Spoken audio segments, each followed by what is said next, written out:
All right, welcome to High School Corner featuring the Stratton Eagles, and welcome to the show. All right, as you know, we're sponsored by Lake Placid Football Dynasty, and hey, we very excited this week. We finally get a real game of the Eagles for the first time ever. Whew. Unfortunately, I mean, it was the first time um, Eagles ever played, and uh, the guys they were just so excited, and fans were so excited, coaches excited, everybody just was ready to get this first game in, and it was not. It was. It was. Whew, it wasn't nice. It wasn't. It wasn't. It was terrible.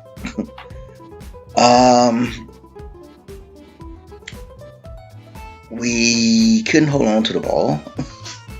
Eagles couldn't hold on to the ball. Turned it over several times. The defense couldn't stop the other team offense. That was a lot of things that went wrong in this game. A lot of things. But you know, the young men, they'll recover, I believe, and their next game will be at home. So I think I think they'll recover. The Minutemen, this team, this is the second time we've seen them this year. Because remember, Eagles had a bye last week. These guys are good. These guys are pretty good. They got a really good quarterback, good receivers. The defense is very strong, and they got a very good running back. So this is a very solid team that could probably challenge for the title.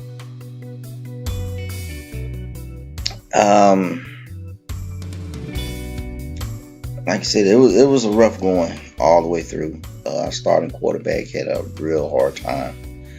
I don't think he threw any interceptions. It was just fumbles. It was just we just kept coughing the ball up, and you can't win that way. It's very hard to win when you do that. When you just keep turning it over, especially turning it over deep into your own territory, and that happened a lot. And you know, you look up before you know it, it's 28-0, and you're like, "What's going on?" So I know Coach Parker has a lot of work to do. He got a lot of back to the drawing board type things. They did show that they can move the ball, but man, it was rough. It was a hard watch. But I feel like things are gonna get better. Like I said, this is one game. The season isn't over. Two teams make the playoffs, and you got to play everybody. So Minutemen might finish in first place, but they still got a shot at second place. So like I said, we just got to get just got to get better. And you can see the numbers of, and it was not nice. It was not good. Whew. But I mean, you're talking about freshmen and sophomores, so they will get better. Thursday night, we had a Thursday night game between Snowhegan and Winslow, and that too was a one-sided affair. And come, these guys, Winslow looked very good. Looked very good on all phases of the game. They got that old Cleveland Brown look. But they really look good. They look solid. The Black Raiders, they were solid the entire game from kickoff to finish.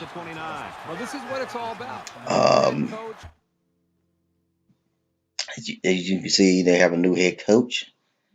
Winslow and Snowhegan been playing for years, so they've been around for a while. Unlike Stratton, so you got seniors playing, juniors playing, so it was just Winslow. They just look so strong in every phase of the game, and Snowhegan they just couldn't make the plays that needed to be made, and those type of things happen, So later on down the year, we got to play both these teams. So we just have to, we said, back to the drawing board. But as you can see, they too have a very good quarterback, a very solid running back, and their passing attack, their passing game is just on point, as you can see.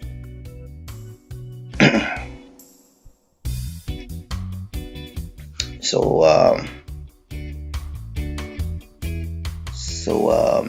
like I said, Winslow looked very good Thursday night.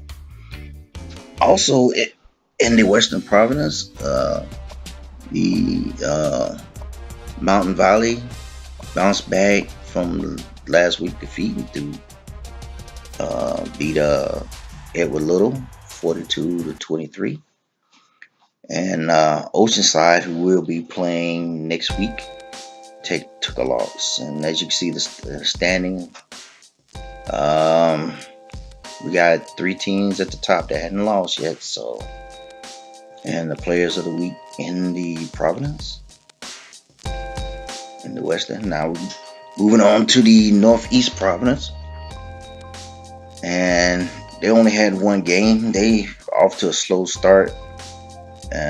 Old Town and the Owls are the only ones that have wins. They got a bunch of teams that hadn't even played yet. So next week should see more of their teams playing. And moving on to the Southeast, the matchup between Maurice and Hyde. This is a game that Coach Wayne is very interested in, because he got a fullback that he's trying to recruit from over there. So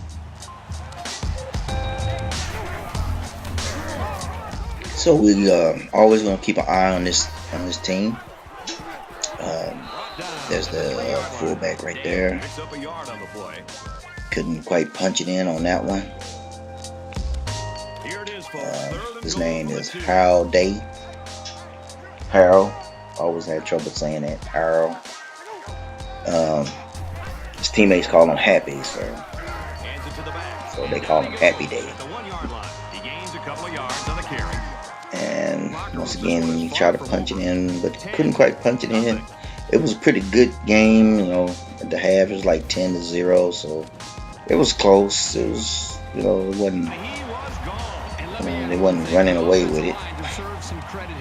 Then this big play happened, broke loose in the third. The tailback just wouldn't stop running until he got to the end zone, so he just stopped. And then our fullback prospect, able to punch it in. Got him a touchdown.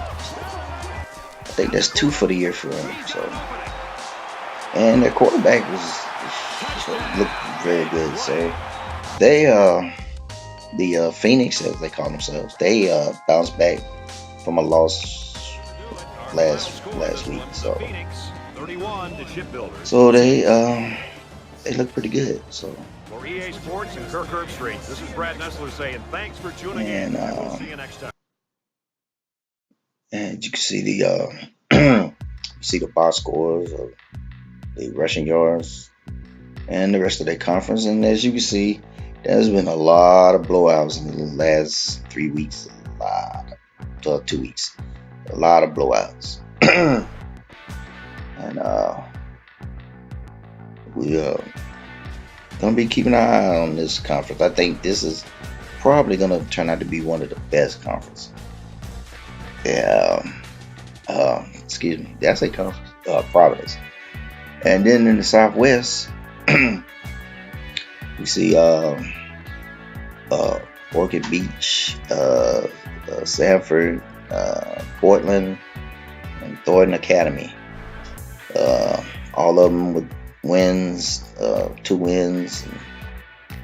So that's looking like a strong Providence also.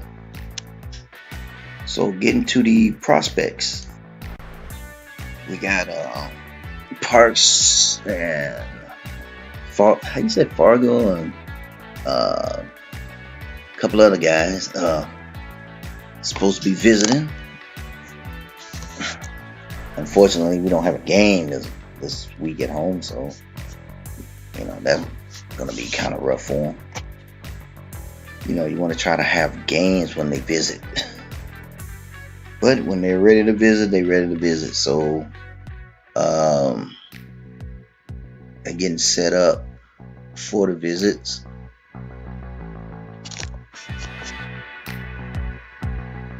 And seeing where we're leading at. And we got a number of guys, 2 defensive ends at the top of the chart, free safety, a couple of guards, outside linebacker. So we're not really, like I said, we're not really looking for skill. We got a lot of young guys in the skill position. We're mostly looking for defense and linemen.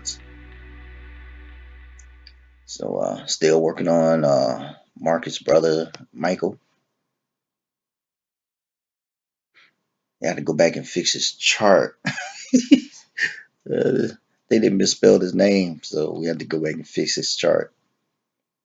And Nick Williams, he looked like he's going to be a pretty good prospect. And getting the scouting report on these guys. D. Perkins. Happy day.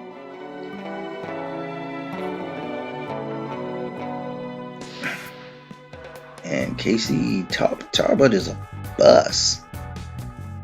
But Coach Wayne, he'll probably take him anyway. I think he can turn this kid into something. 3-star. I think this kid might have potential, even though the paper said he's a bust. But you never know how these kids turn out. Kyle Miranda.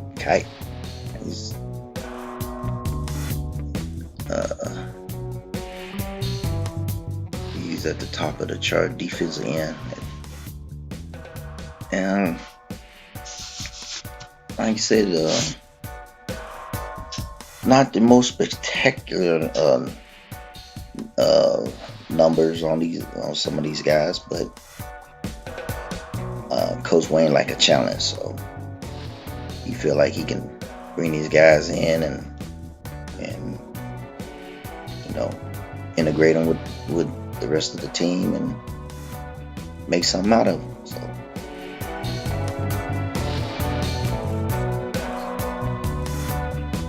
not close to anyone signing yet. let's try to get as many signed as possible. We do have only about 9 seniors, so the spaces are limited. Coach Wayne don't like to cut from what he said, but it comes down to that. You're looking at Happy Day fullback again. And it pays off. See, he got him a touchdown this weekend. Great job up front by the offensive line. They get a good strong push around the runner to get it in there for the touchdown. Looking at his stats for the season so far.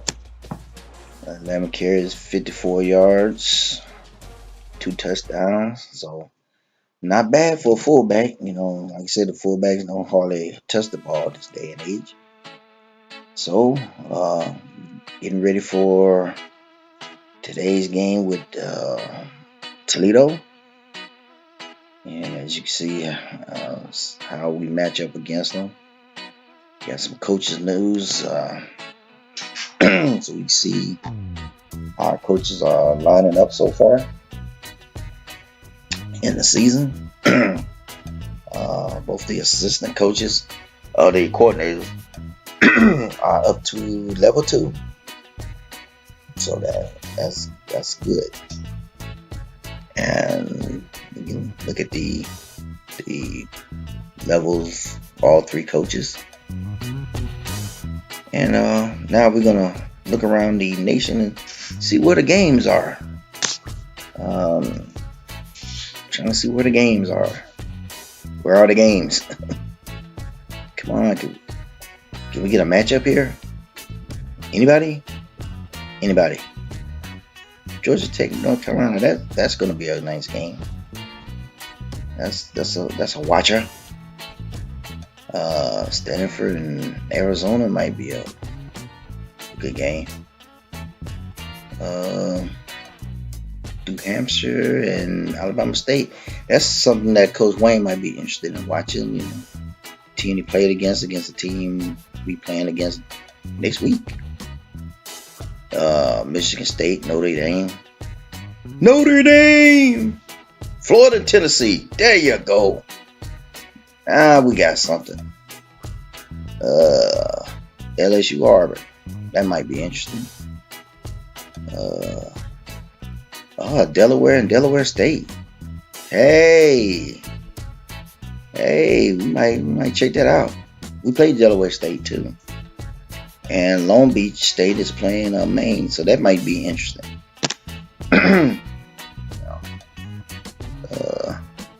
Utah, BYU, rivals. Now we take a look at the top 10.